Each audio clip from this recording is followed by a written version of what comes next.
Presentación del artículo para el Diplomado en Nutrología Médica con el nombre El síndrome de realimentación se asocia con una mayor mortalidad en pacientes médicos desnutridos.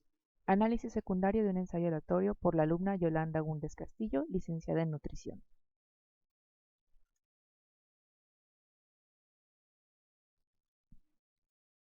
El contenido de la presentación está dividido en los siguientes temas: introducción, antecedentes, objetivo, métodos.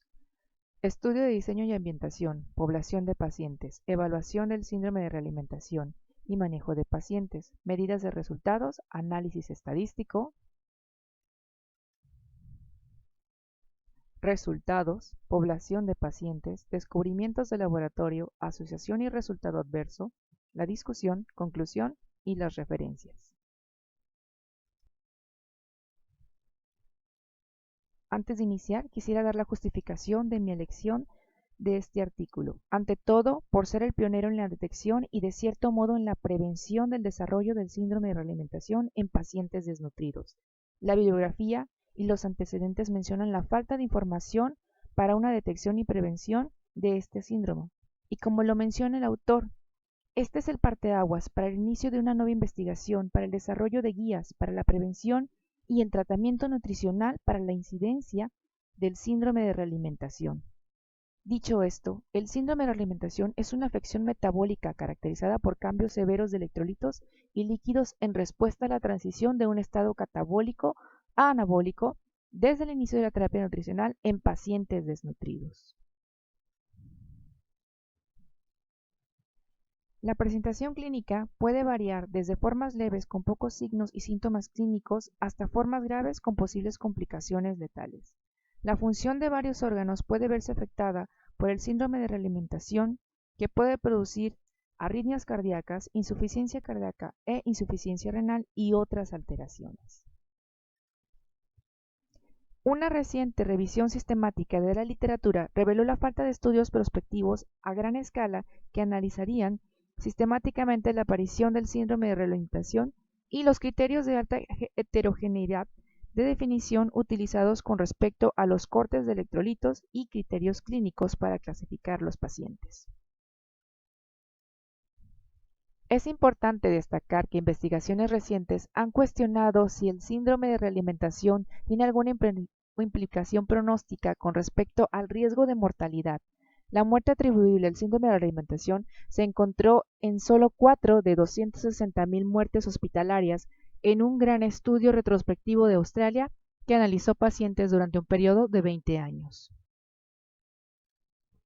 Además, un estudio de corte prospectivo que incluyó a 243 pacientes encontró que el síndrome de realimentación era una consecuencia relativamente rara de la terapia nutricional, y no se informó una relación causal entre el síndrome de alimentación y los resultados adversos.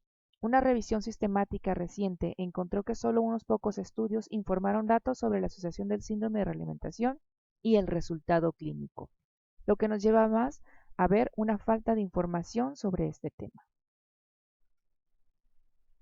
Debido al pequeño número de pacientes y estudios, la falta de ajuste estadístico para los factores de confusión y la alta heterogeneidad con respecto a la población y el entorno de los pacientes, la revisión sistemática no fue capaz de llegar a una conclusión firme con respecto a la pregunta sobre si el síndrome de realimentación está realmente asociado con un resultado clínico adverso.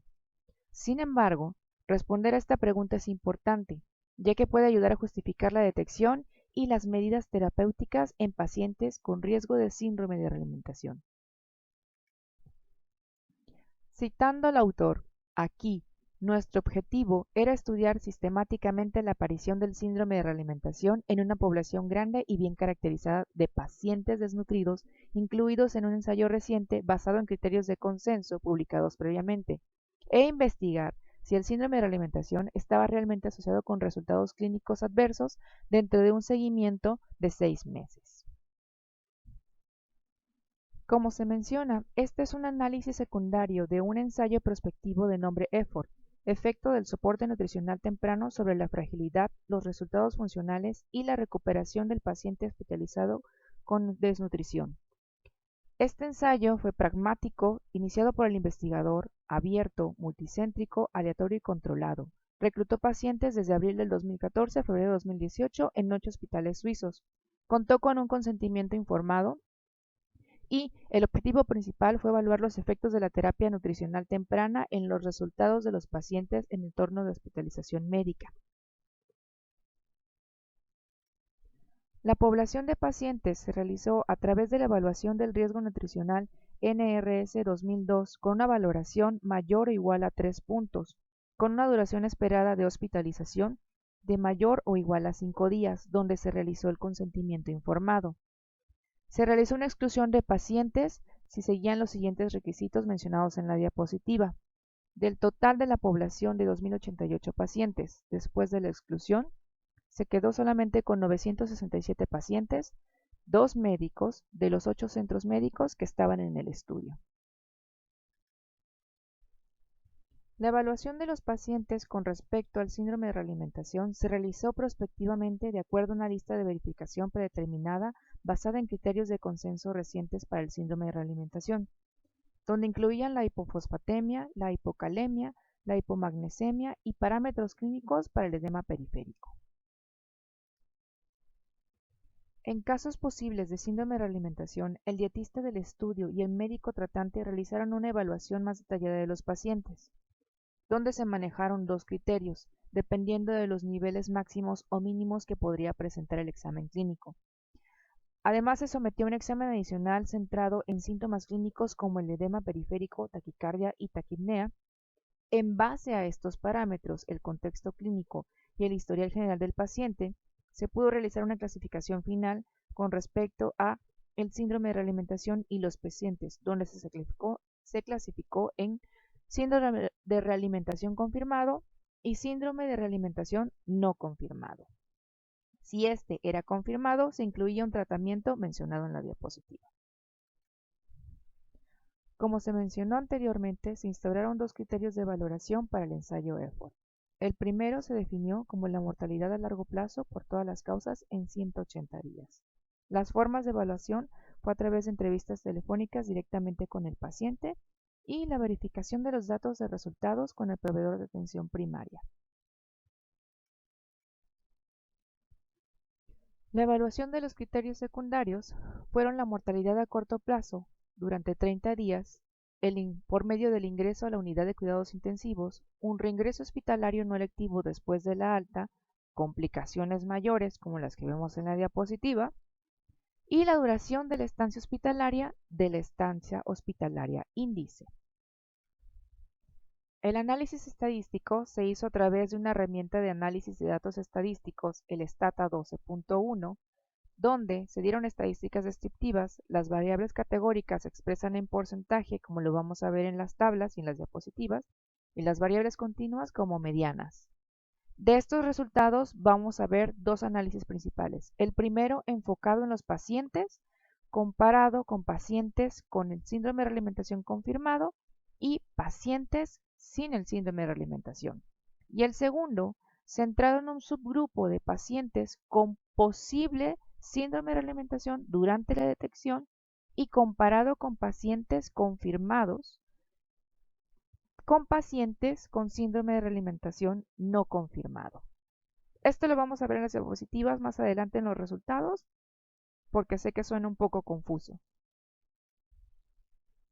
Antes de iniciar con el análisis de nuestros resultados, debemos recapitular sobre la población para el desarrollo de este estudio. Nuestra población total era de 2.088 pacientes, de los cuales 1.121 pacientes no fueron incluidos en el estudio debido a características presentadas en las diapositivas anteriores.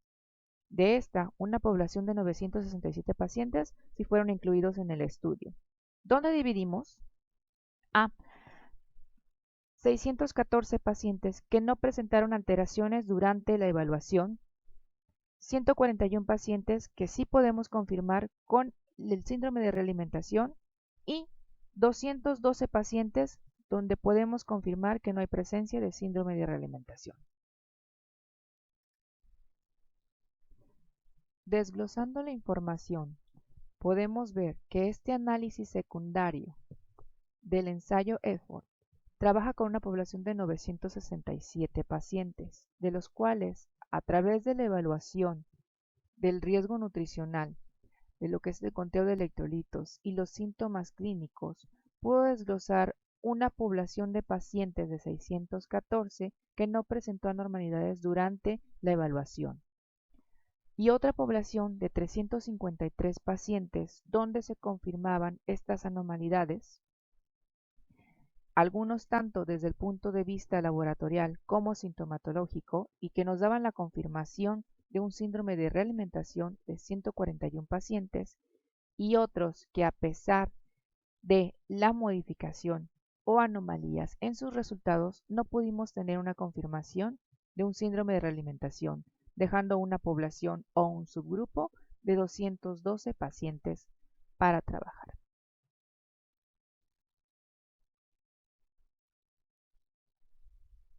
En una primera etapa se compararon los resultados de los pacientes con síndrome de realimentación a los pacientes que no habían sido confirmados con síndrome de realimentación, incluyendo pacientes con anormalidades durante la selección. Los resultados fueron similares y mostraron diferencias con respecto a la aleatorización inicial, algunas comorbilidades y el uso más frecuente de suplementos de nutrición oral en pacientes con síndrome de realimentación confirmado. En una segunda etapa, los resultados de pacientes confirmados de síndrome de realimentación contra pacientes no confirmados del síndrome de alimentación, vemos que hay una pérdida del apetito al inicio del estudio de un 87.9% en pacientes confirmados, a diferencia de un 78.8% en pacientes no confirmados. Las comorbilidades, como la hipertensión y el cáncer, fueron significativamente diferentes en ambos grupos. El apoyo nutricional en ambos grupos fue similar, pero en pacientes con síndrome de realimentación confirmado se recibió con mayor frecuencia la suplementación nutricional oral, desde un 40.3% a un 26.4%. En los resultados del laboratorio podemos ver una diferencia significativa entre el grupo del síndrome de realimentación confirmado y el grupo del síndrome de realimentación no confirmado. Vemos cómo los niveles de fósforo, magnesio, potasio y la albúmina son totalmente diferentes y, aunque no se encontraron diferencias significativas en los síntomas clínicos entre los grupos, excepto la taquicardia, que fue más frecuente en pacientes con síndrome de realimentación confirmado en el seguimiento. Esta es una característica típica que presentan los pacientes con síndrome de realimentación. La variable principal muestra un total de 42 de 141 pacientes confirmados con síndrome de realimentación que murió dentro de los 180 días de seguimiento, a diferencia de pacientes sin síndrome de realimentación, que forman 181 de los 826 pacientes. Este grupo, recordemos que es la unión entre los pacientes no confirmados y aquellos pacientes que no tuvieron anomalías durante el escaneo o la detección. También, en comparación con los pacientes que presentaron anormalidades durante la detección, pero no hay una confirmación del síndrome de realimentación, que fueron 37 de los 212.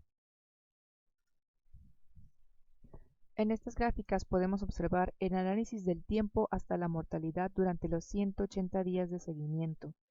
Los gráficos nos muestran la asociación entre el punto final primario de mortalidad a largo plazo por todas las causas dentro de los 180 días y los pacientes con síndrome de realimentación en comparación con aquellos sin síndrome de realimentación y aquellos que no han sido confirmados con síndrome de realimentación.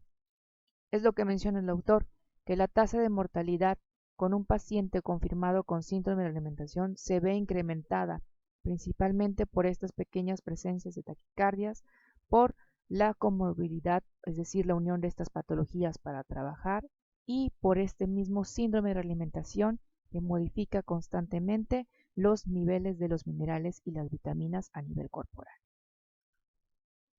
Recapitulando los criterios de valoración primarios y secundarios para pacientes confirmados con síndrome de realimentación y no confirmados con síndrome de realimentación, mostramos que en los criterios primarios el aumento del riesgo de ingreso a cuidados intensivos para pacientes confirmados es de 4.3%, a diferencia de pacientes no confirmados, que es del 1.6%.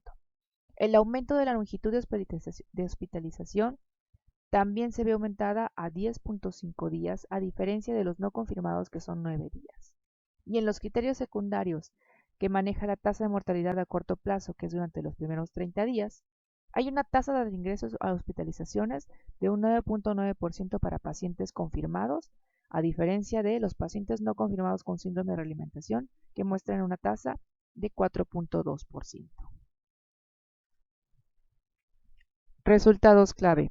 Primero, se encontró una proporción relevante de pacientes hospitalizados con riesgo de desnutrición que desarrollan un síndrome de realimentación, con base en la evaluación de parámetros clínicos y de laboratorios que afectan aproximadamente a 1 de cada 7 pacientes.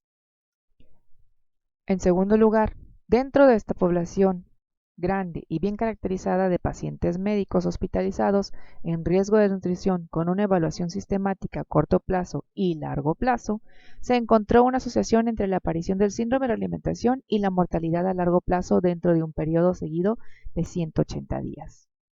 También hubo un aumento en los reingresos hospitalarios no planificados, así como los ingresos a cuidados intensivos y los días en el hospital en comparación con la población general de pacientes sin síndrome de realimentación. El inicio temprano de soporte nutricional se ha convertido en parte de los tratamientos estándar de atención en muchos hospitales para reducir la carga de morbilidad asociada con la desnutrición relacionada con la enfermedad. Las guías NICE han propuesto varios factores de riesgo para el síndrome de realimentación, incluyendo bajo IMC, pérdida de peso no deseada, inanición, abuso de alcohol y bajos niveles de algunos electrolitos al ingreso. Sin embargo, la puntuación total de la valoración de riesgo nutricional, el NRS, y el IMC bajo no se asociaron a un síndrome de realimentación en este análisis. Citando al autor, nuestros datos confirman en gran medida este y otros informes anteriores sobre los factores de riesgo del síndrome de realimentación, que muestran que la pérdida de apetito, la ingesta dietética reducida, el uso de suplementos nutricionales y un historial de cáncer están fuertemente asociados a la aparición de un síndrome de realimentación. Aquí tendríamos las pautas para desarrollar un sistema preventivo. Se encontró que niveles bajos de fosfato, potasio, magnesio y albúmina al ingreso están asociados con un mayor riesgo de síndrome de realimentación después del inicio del soporte nutricional. Estos factores de riesgo pueden ayudar a identificar temprano a los pacientes que luego desarrollarán el síndrome de realimentación durante la estadía del hospital. Aún así, si las medidas preventivas son efectivas o no para reducir los riesgos asociados del síndrome de realimentación, siguen sin estar claras y no se pueden responder con este estudio. También encontramos que en la mayoría de los pacientes con síndrome de realimentación ocurre dentro de las primeras 72 horas después del inicio de la terapia nutricional.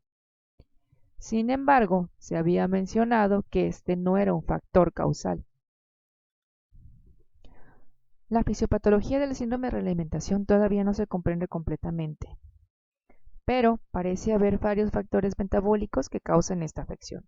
Durante el hambre y otras afecciones catabólicas, la secreción de glucagón aumenta, mientras que la secreción de insulina disminuye, lo que conduce a una gluconeogénesis y proteólisis activadas. Además, los suministros de electrolitos y las vitaminas intracelular, como la metionina, se agotan. Después del inicio de la ingesta nutricional, las concentraciones de glucosa aumentan, seguido de un aumento de insulina y una disminución de la secreción de glucagón. La insulina estimula la síntesis de glucógeno, grasas y proteínas, lo que requiere minerales y cofactores como el fosfato, magnesio, tiamina. Y la insulina también conduce a una absorción de glucosa y potasio en la célula a través de un transportador ATPasa de sodio-potasio. El fosfato y el magnesio se absorben y el agua sigue por ósmosis. El resultado de este cambio transcelular es una redistribución de electrolitos con expansión de volumen extracelular durante el aumento de la retención de sodio y agua. La sobrecarga de volumen puede provocar edema periférico e insuficiencia cardíaca. mientras que el desplazamiento transcelular de electrolitos es un riesgo de arritmias y espasmos. Los cambios en los electrolitos o de los electrolitos, por lo tanto, pueden preceder a los síntomas clínicos y, por lo tanto, la detección de trastornos electrolíticos en el paciente es de riesgo razonable. Y esto lo vemos en los pacientes durante la detección y sus análisis de evaluación.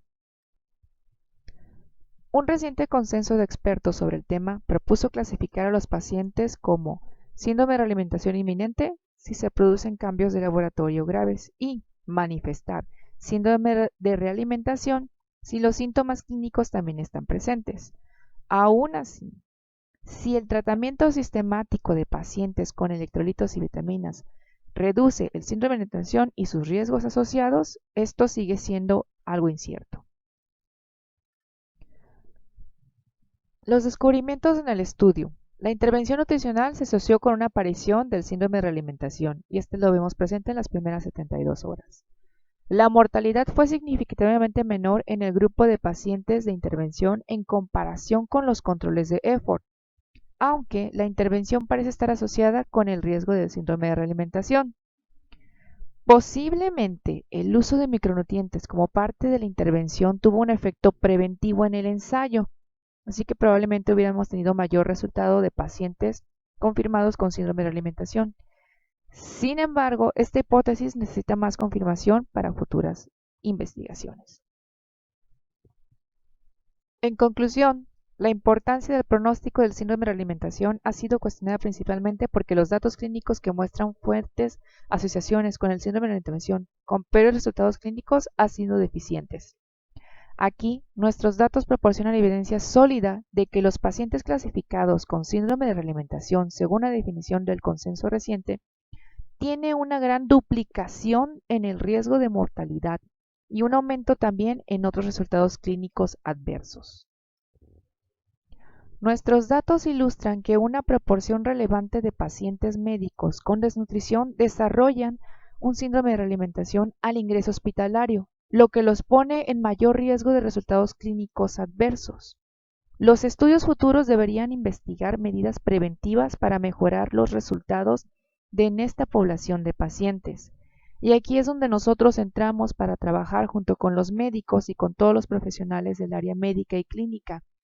Ya tenemos una conciencia de que este síndrome se va a presentar al momento de ingresar la nutrición oral a nuestro paciente.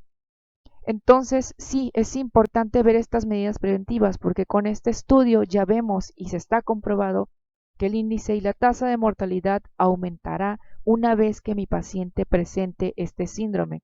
Y a veces damos por sentado de que es algo que tiene que pasar al momento de introducir esta alimentación oral, pero, como dicen, esta investigación este es el inicio para empezar estas nuevas guías preventivas para modificar este análisis estadístico y preventivo para la detección del síndrome de realimentación y nosotros empezar a trabajar en estas nuevas pautas para el trabajo y el asesoramiento nutricional en clínica y en el área médica con estos pacientes, con la finalidad de disminuir esta tasa de mortalidad y disminuir estos procesos metabólicos que surgen al momento de la reintegración de la alimentación a nuestro paciente.